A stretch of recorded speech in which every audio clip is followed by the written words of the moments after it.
மேஷ ராசிக்காரர்களுக்கு ஏற்றமான காலம்.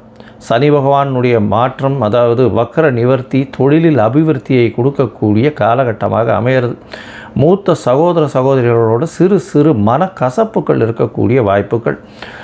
குருவினுடைய வக்கரகதி 2ஆம் தேதியிலிருந்து, அதாவது கார்த்திகை மாதம் 2ஆம் தேதி 18/11/2025 பார்த்தீங்கன்னா குரு வக்கரகதி அடைகிறதன் மூலியமாக நிச்சயமாக சிறு சிறு, அதாவது உங்களுக்கு வெளிநாடு போய் படிக்கணும்னு பார்க்குறீங்கன்னா அது முடியாமல் போகும். ஆனால் படிப்பில் நல்ல ஒரு ஏற்றம் இருக்கும். தாயின் உடல் நலத்தில் சற்று பின்னடைவு இருக்கும். படிக்கக்கூடிய மாணவர்களுக்கு ஏற்றம் கொடுக்கக்கூடிய காலகட்டம். அது தவிர புதிய வீடு மனை வாங்கக்கூடிய வாய்ப்புகளும் இந்த காலகட்டத்தில் நிச்சயமாக வரும்.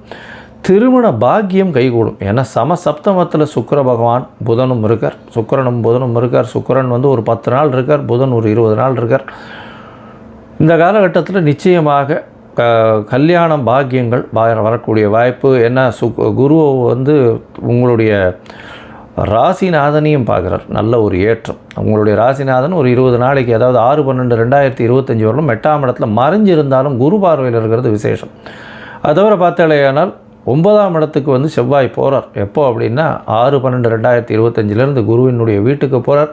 ராசியின் அதிபதி 9ஆம் இடத்துல போய் இருக்கிறதுனால தந்தையின் ஒரு நல்ல இணக்கமான ஒரு நல்ல ஒரு அந்யோன்யம் இருக்கக்கூடிய வாய்ப்பு, தந்தையின் மூலியமாக பணம் வரக்கூடிய வாய்ப்புகள் நிச்சயமாக உண்டு. உங்களுடைய ராசிக்கு பார்த்தீங்கன்னா 8ஆம் இடத்துல சுக்கிரன் மறையக்கூடிய காலகட்டம் வரும். அது எப்போ அப்படின்னா கிட்டத்தட்ட அதாவது ஒரு 27/11/2025 அன்றைக்கே வந்து ஒரு 10 நாளில் சுக்கிரன் சப்தமத்திலேருந்து 8ஆம் இடத்துல மறையிறார். இருந்தாலும் குருவின் பார்வை இருக்குது. அது ஒரு ரொம்ப விசேஷத்தை கொடுக்கும். எதிர்பாலினத்தவர் மூலியமாக சிறு சிறு தொல்லைகள் வரக்கூடிய வாய்ப்புகள் உண்டு. இருந்தாலும் பண வரவிற்கு பஞ்சம் இருக்காது. கணவன் மனைவிக்குள்ளே நல்ல ஒரு அந்யோன்யம் இருக்கக்கூடிய வாய்ப்புகள் நிச்சயமாக இருக்கும்.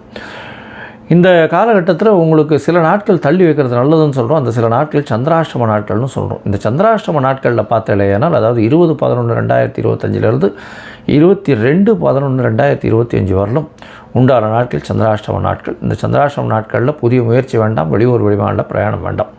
ஒருவேளை பண்ண வேண்டி இருந்ததுன்னா சந்திர பகவானுக்கு உண்டான எளிய பரிகாரத்தை பண்ணுங்க. அருகில் இருக்கக்கூடிய கோவிலில் போயிட்டு உங்களால் முடிஞ்சது ஒரு 1/2 டம்ளர் பால் அபிஷேகத்தை கொடுத்துட்டு போங்க. இந்த மாதம் வந்து நீங்கள் முருகப்பெருமானை வணங்குங்க. நல்ல ஒரு ஏற்றம் கிடைக்கும். துவரம் பருப்பு தானம் கொடுக்கும். துவரம் பருப்பு தானம் கொடுக்கறதன் மூலியமாக இந்த கார்த்திகை மாதம் உங்களுக்கு ஒரு பெரிய பிரகாசத்தை ஏற்படுத்தக்கூடும்.